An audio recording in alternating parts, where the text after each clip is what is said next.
This story is titled, My Family Excluded Me from a Fancy Dinner They Were Organizing, but they expected me to set the table and clean up afterward. Instead, I ruined their dinner, made a reservation at my favorite restaurant, and turned off my phone. Hi everyone! Before we dive in, a quick favor. If you enjoy content like this, please hit the subscribe button. It's free, supports the channel, and makes sure you never miss out on amazing videos. Alright, let's get started. So, here's the deal. My name's Julia, and I'm 35 now, but if you look back at my life, you'll notice one thing. I've always been the family's unpaid assistant. No, scratch that. More like their unpaid everything. You know that one person in the family everyone runs to when something needs to be done? Yeah, that's me. Been like that since I was a kid. It started small, like when I was about 8 or 9. My mom, Lisa, would call me into the kitchen and say, Julia, sweetie, can you help set the table? Not a big deal, right? Except it wasn't just setting the table. It was arranging everything perfectly, folding napkins into some fancy shape she saw in a magazine, and making sure every plate was exactly 2 inches from the edge of the table. And if it wasn't, she'd sigh and fix it herself. You'll get it eventually, she'd say, like I was training to be some Michelin-starred waiter. Then there was my older brother, Luke. He's 3 years older than me and somehow managed to avoid being roped into anything remotely resembling responsibility. When he was 15 and I was 12, he had a science fair project to do. Instead of working on it himself, guess who got stuck building a volcano out of papier-mâché at the kitchen table? Mr. and Luke had the nerve to complain that the lava didn't flow cool enough during his presentation. Mom just smiled and said, at least you helped him get it done. By the time I hit high school, it was just understood that Julia would handle anything remotely stressful. My little sister Rachel was born when I was 14, and from then on, my life turned into a never-ending list of, Can you just watch Rachel while I run to the store? Can you just help Luke write his college essays? Can you just organize the family reunion? I barely had time to focus on my own stuff because someone always needed something, and it wasn't like they ever thanked me. I don't even think they realized how much I was doing. It was like, in their minds, I was some kind of magic elf who made everything happen without breaking a sweat. But I noticed how Luke got praised for the smallest thing, like mowing the lawn once a month, while I was busting my butt to keep the house running. And Rachel? She was the golden child. She could do no wrong. If she spilled juice on the carpet, it was, oh, Rachel, you're so silly. But if I forgot to unload the dishwasher, it was, Julia, why can't you just be more responsible? One summer, when I was 17, my mom decided to throw a barbecue for the whole neighborhood. I didn't even get asked if I wanted to help. She just handed me a list of things to do. Marinate the chicken, make potato salad, set up the chairs in the backyard, and decorate the tables. Meanwhile, Luke sat on the couch playing video games, and Rachel ran around blowing bubbles. I asked my mom why no one else was helping, and she said, because you're the only one I can count on, Julia. That was the first time I realized how unfair it all was. But I didn't say anything. I just did what I always did. Sucked it up and got to work.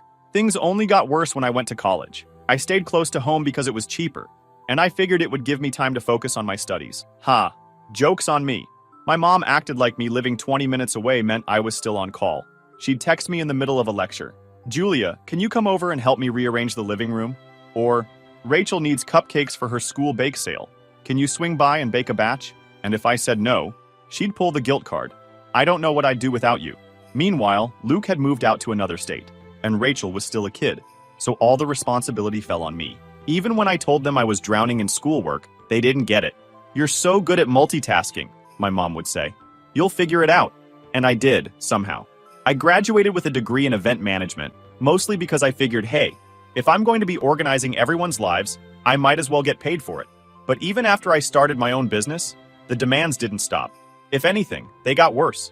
My mom would call and say, Julia, since you're an event planner, can you help me with Rachel's birthday party? Just a few ideas, nothing big. It was always big though. One year, she wanted a circus theme, complete with a popcorn machine and a clown. I spent 2 weeks finding vendors and setting everything up.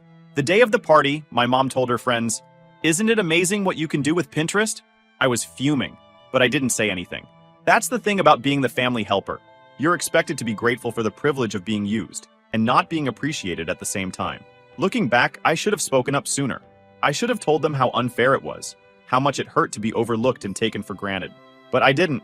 I just kept saying yes, hoping one day they'd realize how much I was doing for them. That day never came. Instead, things kept piling up until I couldn't take it anymore. All right, let me just say this. If you ever think about planning a family member's wedding for free, don't. It's a trap.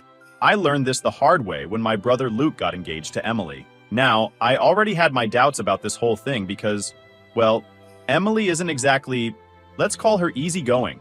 She's the type of person who'll send back her latte if the foam doesn't have the right consistency. Yeah, she's one of those people. When they announced their engagement, I knew my life was about to get stressful.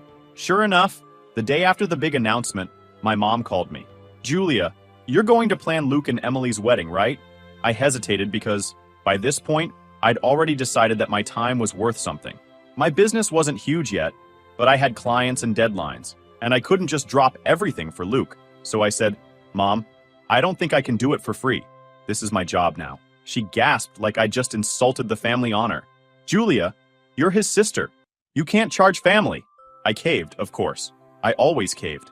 I told myself I'd just help a little, like giving advice or recommending vendors. But that's not how my family works. The next day, Emily called me with a list.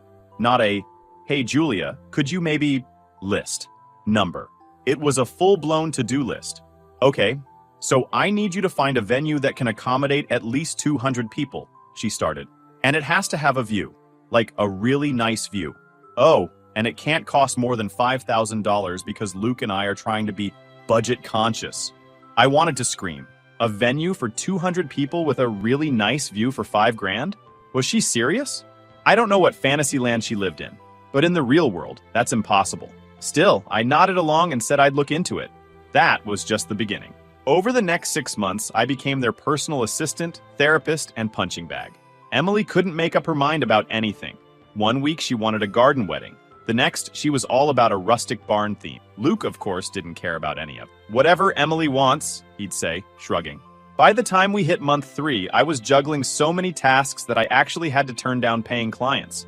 I didn't even get so much as a thank you. Luke would text me at random hours with stuff like, hey, can you find someone to do custom invitations? Emily doesn't like the ones we saw at the store. One day, Emily sent me a message saying, I need you to hand make 200 invitations. The ones online are too expensive. And you're crafty, right? Crafty? I run a business, not an Etsy shop. You'd think they'd appreciate the effort, right? Nope. Emily called me after she got the finished invitations and said, they're fine, but I was kind of hoping for more gold accents. I hung up on her. Then came the seating chart. Oh, the seating chart. Emily wanted everyone placed according to some complicated hierarchy. Apparently, her college roommate deserved to sit closer to the bride than our aunt, who literally helped raise Luke. I spent hours rearranging names on that chart only for Emily to change it all again the night before the wedding. Sorry, Julia, she said with a fake laugh. I know this is a lot, but I just want it to be perfect. By the time the wedding day rolled around, I was exhausted. I'd been working nonstop for weeks to make sure everything went smoothly. The morning of the wedding, I got up at 5 a.m. to supervise the setup at the venue. I coordinated with the florist, the caterer, and the DJ. I even ran home to grab extra tablecloths because the ones they ordered were too short. And where were Luke and Emily during all this? At the salon, getting massages and drinking overpriced smoothies. When the ceremony finally started, I was so tired I could barely stand. But I stayed because I wanted to see my work come together. And I'll admit, it looked amazing. The venue was gorgeous. The flowers were stunning, and the whole thing had this dreamy, romantic vibe. For about 10 minutes, I felt proud of myself. Then, Luke gave his speech. He stood up and thanked everyone. Emily's parents got a shout-out for funding the vision. His groomsmen got a nod for keeping him sane.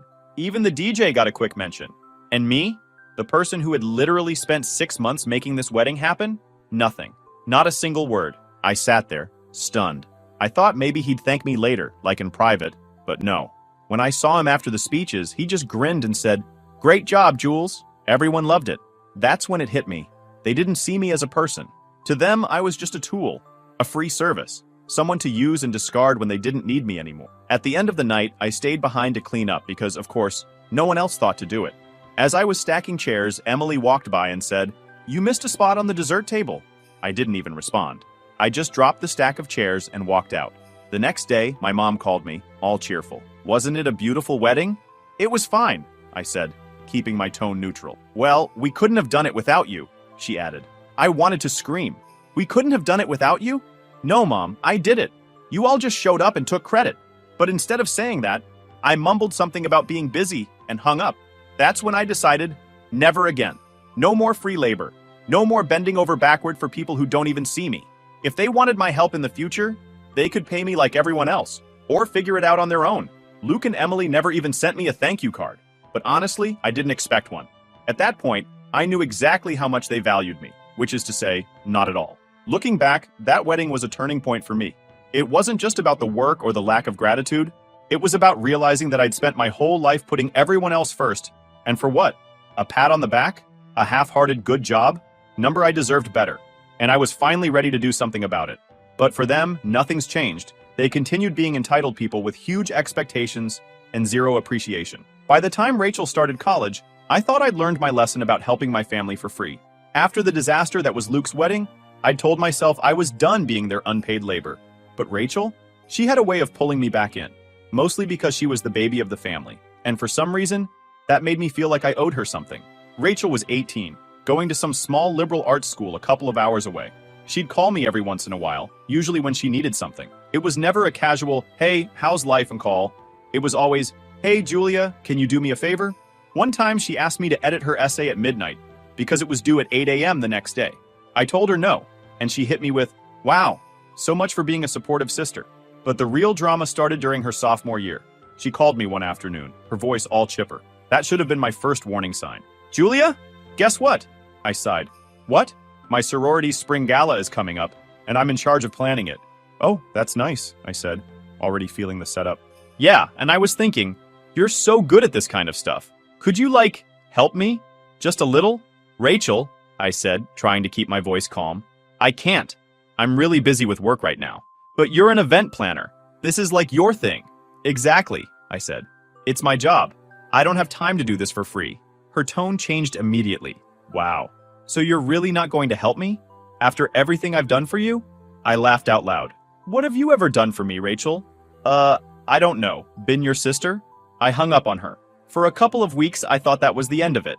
I figured Rachel would find someone else to help or, I don't know, actually do the work herself. But no. She called me again a month later, this time sounding frantic. Julia, I'm freaking out, she said, barely pausing to breathe. The gala is in 2 weeks, and nothing is done. The venue fell through, the caterer backed out, and I have no idea how to fix this. That sucks, I said, trying not to sound too smug. Please, Julia, I'm begging you. Just give me some advice. I don't know what to do. I should have said no. I should have let her deal with the consequences of her own lack of planning. But part of me felt bad for her. So I gave her some tips. Basic stuff like how to find a last-minute venue and what kind of food works best for a big group. Thank you, thank you, thank you, she gushed. You're a lifesaver. But of course, that wasn't enough. 2 days later, she texted me asking if I could design the invitations. It's just a simple layout, she said. Like that made it any less time-consuming. When I told her I couldn't, she whined about how no one else understands my vision like you do. By the time the gala rolled around, I was getting hourly updates from Rachel about how everything was falling apart. The tablecloths didn't match the napkins, the flowers were the wrong shade of pink, the DJ was late.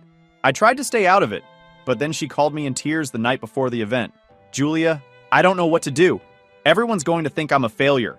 I took a deep breath. Rachel, you waited until the last minute to plan this. What did you expect? I just thought it would be easier, she sniffled. Maybe next time, don't volunteer for something you're not ready to handle, I said. She didn't reply, just hung up on me. The next day, I saw photos from the gala on Instagram. It was rough. The decorations looked thrown together, the food was served in disposable trays, and the lighting was straight out of a middle school dance. The caption on Rachel's post said something like, "Not perfect, but we made it happen." I thought that was the end of it, but then she called me again, a week later. Julia, you ruined my gala. I blinked. What? If you had helped me, it would have been amazing, she said. But you were too selfish to care. I couldn't believe what I was hearing. Rachel, I didn't ruin anything. You ruined it by not planning ahead. You're supposed to have my back, she said, her voice shaking. I snapped. Rachel, I've had your back your whole life. I've done more for you than anyone else in this family, and I've never asked for anything in return. But guess what? I'm done. You're an adult now. Figure it out yourself. And then I hung up, without waiting for her to respond. For months, Rachel barely spoke to me. Whenever I saw her at family gatherings, she'd glare at me or make passive-aggressive comments. My mom tried to mediate, saying things like, Julia, can't you just apologize? Rachel's still learning. Learning what? I shot back. How to dump her responsibilities on other people. Luke, of course, sided with Rachel. You were kinda harsh, Jules, he said one night. She's just a kid. She's 18, I said. She's not a kid anymore. It was exhausting. No matter how much I explained myself, my family just didn't get it. To them, I was the bad guy for not swooping in to save the day like I always did. But I didn't care. For the first time, I was standing up for myself, and it felt good. Over time, Rachel stopped blaming me, at least publicly. She still made snide comments every now and then, but I could tell she was embarrassed. Her sorority sisters hadn't been impressed with the gala, and she'd been voted out of her event coordinator role. Part of me felt bad for her, but mostly I was relieved. Maybe now she'd think twice before taking on responsibilities she couldn't handle. At this point, I'd like to think I was finally done with my family's entitled nonsense. I'd been burned enough times to know better. But then the last straw came with the dinner party. This was the moment when I realized my family wasn't just clueless. They were downright audacious. It started with a phone call from my mom. I was at home finishing up a client proposal when her name popped up on my screen. I considered ignoring it, but I ended up answering. Big mistake. "Julia!" she chirped as soon as I answered. "You'll come early on Saturday to set the table, right?" I frowned, holding the phone between my ear and shoulder. "What's happening Saturday?" "The dinner party for Luke's promotion," she said, like I should have known. I blinked. "I wasn't invited." "Well, of course not," she replied. Her tone so casual it made my blood boil. "It's mostly Luke's colleagues and their spouses. You wouldn't really fit in." Wow. Just wow. "So let me get this straight," I said, my voice tight. "I'm not invited to the dinner, but you still want me to come early and set up?" "Exactly," she said, as though this was a perfectly reasonable request. "You're so good at these things, Julia. You've always had an eye for detail." I was speechless. For years, I'd put up with their nonsense, but this was a new low. I wasn't good enough to be a guest, but I was good enough to do the grunt work. My mom took my silence as agreement. "Great," she said. "We'll need you here by 4 o'clock. Don't forget to bring extra napkins. We might run out." I hung up without saying goodbye. For the rest of the week, I stewed. I knew I should have said no right then and there, but old habits die hard. The people pleaser in me felt obligated to show up. But the angrier I got, the clearer it became. I wasn't just going to skip this dinner, I was going to ruin it.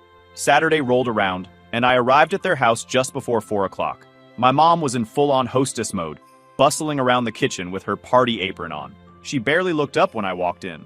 "Julia, you're here! Good. The table needs to be set, the candles need to be lit, and the appetizers are in the fridge. Can you plate them?" "Sure," I said, keeping my voice neutral. But in my head, I was already plotting. First, I accidentally swapped the fancy linen napkins with some paper ones I found in the pantry. Then, I set the table with mismatched plates and cutlery. Nothing too obvious, just enough to throw off the aesthetic. I placed the salad forks where the dessert spoons should go and deliberately skewed the alignment of the place settings. My mom was too busy barking orders to notice. Next, I moved on to the appetizers. They'd ordered these tiny gourmet canapes from some swanky caterer, and my job was to arrange them on trays. Instead, I accidentally knocked one of the trays onto the floor. Oops. The rest went into the fridge, but I made sure to leave the temperature dial cranked all the way down. By the time they got to them, they'd be half frozen. My pièce de résistance, the drinks. Luke and Emily had splurged on a couple of bottles of fancy imported drinks for the evening. I poured a liberal amount of salt into each bottle and gave them a good shake before resealing them. I even left a cheap bottle on the counter as a backup. By 5 o'clock, I was done helping. I grabbed my purse and told my mom I had to run an errand. She barely looked up from her seating chart. "Just be back before the guests arrive," she said. I didn't go back. Instead, I made a reservation at my favorite restaurant and treated myself to a quiet, drama-free evening. As I enjoyed my meal, my phone buzzed relentlessly. First, it was my mom. "Where are you? The guests are arriving." Then Luke chimed in. "Julia, this isn't funny. Mom says the appetizers aren't ready." I silenced my phone and ordered dessert. Later that night, Clara, my best friend, texted me. "Check Emily's Instagram," she wrote, followed by about 10 laughing emojis. Curious, I opened the app.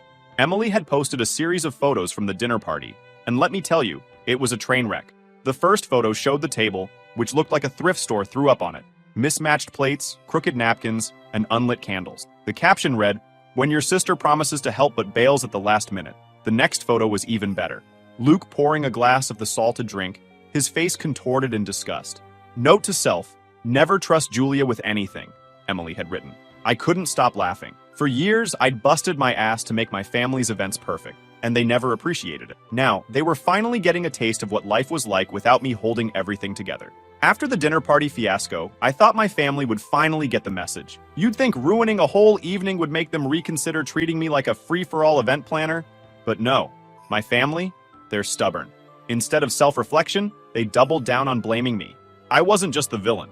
I was the scapegoat for every single thing that went wrong that night. Luke's text barrage was the worst. He didn't stop for days. Stuff like, "I can't believe you'd sabotage my big night," and "What kind of sister does this?" At one point, he even called me vindictive. That one made me laugh. Oh, I was vindictive. What about years of using me like a servant while ignoring my own achievements? Funny how they only noticed me when I didn't show up to save the day. Emily, of course, had to get her 2 cents in. She left me a voicemail so dramatic I couldn't decide if I wanted to scream or roll my eyes. "Julia, you embarrassed Luke in front of his boss. Do you know how that makes me look?" She whined, as if her image was my top priority. I didn't bother replying. Let her stew. Even my mom, who usually tried to smooth things over, was furious. She called me 2 days after the party, and I braced myself for another round of guilt tripping. "Julia," she started, her voice sharp, "your behavior was completely unacceptable." I almost laughed. "My behavior?" "Mom," I said, "you asked me to set the table for a party I wasn't invited to. What did you expect?" "I expected you to be mature," she snapped. "You've always been the reliable one, Julia. This was so out of character. Maybe you should have thought about that before treating me like a maid," I shot back. "I'm done being your go-to. Find someone else to exploit." She gasped like I'd slapped her. "Exploit? Julia, we're family." "Exactly," I said. "And family is supposed to appreciate each other, not use them." I hung up before she could argue. I didn't feel bad about it either. For once, I was standing my ground. The fallout from the dinner party was worse than I'd imagined. Word spread fast in our small town, and suddenly everyone had an opinion about what happened. My mom was quick to spin the narrative, painting herself as the innocent victim of her ungrateful daughter. I heard through the grapevine that she told her friends, "I don't know what's gotten into Julia lately. She's so selfish." The irony wasn't lost on me. All these years of being their doormat, and now I was selfish for not wanting to be treated like dirt? Classic. The thing is, it wasn't just about the dinner party. That night was the culmination of years of being overlooked, undervalued, and straight up used. It wasn't like I woke up one morning and decided to sabotage their lives. They pushed me to my breaking point, and I wasn't about to apologize for finally snapping. But my family? They didn't see it that way. To them, I was the villain for not playing along anymore. Every missed text, every unanswered call was another strike against me. And honestly, I was fine with that. Let them think what they want. At least villains have boundaries. It felt like the logical next step to put some serious space between me and my family. I didn't make some grand announcement, no dramatic speeches or ultimatums. I just stopped. Stopped answering their calls, stopped showing up for birthdays or holidays, stopped giving any part of myself to people who didn't deserve it. At first, I thought they might fight for me, try to reach out and make things right. But if I've learned one thing about my family, it's that their pride always outweighs their capacity for self-reflection. Instead of admitting they were wrong, or even acknowledging my absence, they doubled down on their usual tactics, bad-mouthing me behind my back. It started with Rachel. Of course it did. She was the family's golden girl, and she had no problem playing the victim in my absence. My mom mentioned something about how Rachel was so hurt that I didn't come to her college graduation party. Hurt? Rachel hadn't spoken to me in months, but suddenly I was supposed to drop everything for her milestone? Yeah, right. Then Luke joined in. I heard from Clara, who's still friends with some of our mutuals from back home, that he'd been going around telling people I was difficult and selfish. That one really pissed me off. This was coming from the guy who couldn't organize a barbecue without leaning on me. But now I was the problem, and my mom, she was the worst. She called up every relative who would listen, spinning some sob story about how I'd abandoned the family. Never mind that I'd spent years sacrificing my time, energy, and sanity for them. To hear her tell it, I was the villain who broke up our happy little unit. Then came the trip. Oh, the trip. It was Luke's idea, of course. He booked a family vacation to Florida and made sure everyone knew he was footing the bill. They rented a big beach house, posted pictures all over social media, Rachel lounging by the pool, my mom holding a smoothie. The captions were the best part. Rachel posted something like, "Family time is the best time."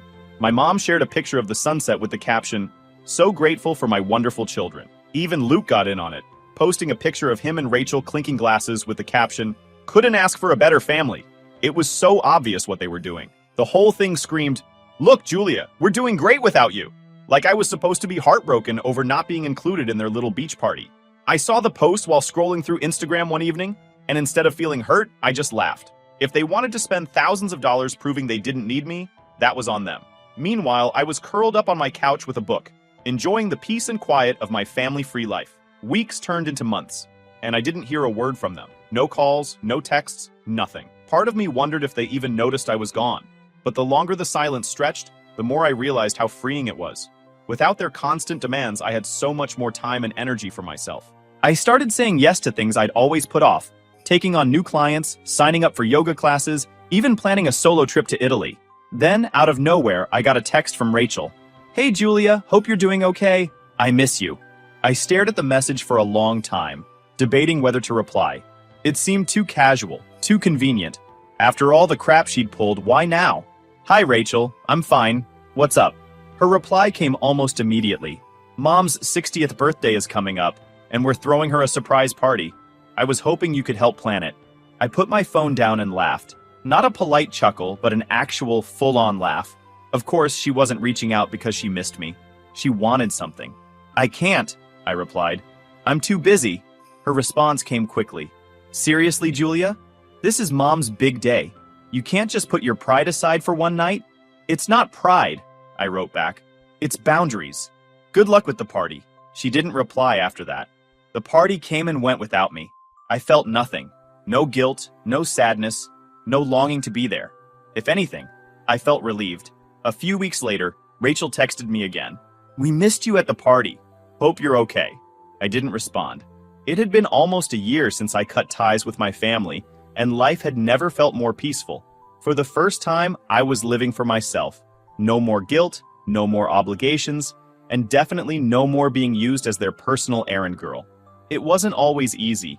There were moments when I missed the idea of family, but then I'd remind myself, it wasn't the family I had. My family wasn't kind or supportive. They were users, and I'd finally stopped letting them use me. I was in the middle of planning a high-profile corporate gala when the call came. My phone buzzed with a familiar name, Mom. I stared at the screen, debating whether to answer. It had been months since she'd last tried to contact me, and honestly, I liked it that way. But something made me pick up, curiosity maybe, or a desire to hear just how far they'd go this time. "Hello?" I said, keeping my tone flat. "Julia," my mom said, her voice softer than I'd ever heard it. "How are you, honey?" I blinked. That was new. "I'm fine. What's going on?" There was a pause, and then she sighed. "We've been talking, me, Luke, Rachel, and we realized we owe you an apology." "An apology?" I almost laughed. Where was this energy a year ago? "Oh?" I said, keeping my voice neutral. "We were wrong to take you for granted," she continued. "You've done so much for this family, and we didn't appreciate it the way we should have." I leaned back in my chair, letting her words sink in. It was what I'd wanted to hear for years. But now that it was happening, it felt hollow. "Why now?" I asked. "What changed?" "Well," she said, hesitating, "we've been struggling. Things haven't been the same without you." I snorted. Of course. It wasn't about me. It was about what I could do for them. "What do you want, Mom?" I asked bluntly. She hesitated again, and then it came out. "Rachel's wedding is coming up, and we really need your help. You're so talented, Julia. No one can do what you do." There it was, the real reason for the call. I couldn't help but laugh, loud and bitter. "Let me get this straight," I said. "You're only apologizing because you need me to save Rachel's wedding? That's not fair," she said quickly. "We miss you, Julia. We want to make things right." "No, you don't," I said. "You want me to fix your problems like I always did. Well, guess what? I'm not your fix-it person anymore." "Julia, please," she said, her voice trembling. "Rachel's been so upset. She really wants you there." I thought about all the times Rachel had called me selfish, ungrateful, a terrible sister. All the times she'd expected me to clean up her messes without so much as a thank you. And now she wanted me to swoop in and save her big day? "No," I said firmly. "What do you mean, no?" my mom asked, her voice rising. "I mean, no," I said. "I'm not helping with the wedding. I'm not coming to the wedding. And I'm not letting you guilt me into going back to the way things were." Julia," she started, but I cut her off. "You don't get it, Mom," I said, my voice sharp. "You've spent years treating me like I'm only good for what I can do for you. And now that I've stepped away, you're finally realizing what you lost? But it's too late. I'm done." There was a long silence. When she finally spoke, her voice was small. "We're trying, Julia. Isn't that worth something?" Not when it's only because you need something from me, I said. You're not sorry for how you treated me. You're sorry because it's inconvenient for you now that I'm gone. Julia, please, she said again. But there was a desperation in her voice now. No, I said one last time. I'm done. And then I hung up. For the first time in years, I felt free. Truly, completely free. The weight of their expectations, their demands, their endless neediness, it was gone. I'd slammed the door shut, and this time I wasn't opening it again. Rachel's wedding went ahead without me, of course. I heard through the grapevine that it was a disaster.